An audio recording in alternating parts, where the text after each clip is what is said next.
প্রতিদিন শত শত শিশু লড়াই করছে থ্যালাসেমিয়ার মতো বংশগত ব্যাধির বিরুদ্ধে, যেখানে প্রতিটি নিঃশ্বাস নির্ভর করে অন্যের দেয়া কয়েক ব্যাগ রক্তের ওপর।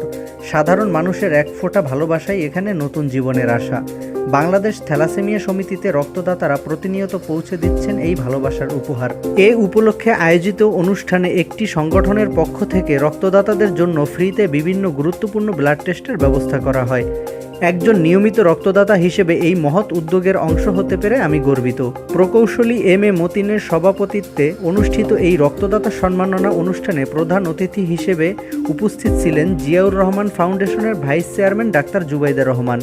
আরও উপস্থিত ছিলেন স্বাস্থ্য ও পরিবার কল্যাণ মন্ত্রী সরদার মোহাম্মদ সাখাওয়াত হোসেন, ঢাকা দক্ষিণ সিটি কর্পোরেশনের প্রশাসক বীর মুক্তিযোদ্ধা মোহাম্মদ আব্দুস সালাম এবং জিয়াউর রহমান ফাউন্ডেশনের নির্বাহী পরিচালক অধ্যাপক ডক্টর ফরহাদ হালিম ডোনার সহ বিশিষ্ট ব্যক্তিবর্গ। প্রধান অতিথি রক্তদাতাদের মানবিক অবদানের প্রশংসা করে জানান, তার কন্যা জাইমা রহমান নিজে 7 বার রক্ত দিয়েছেন।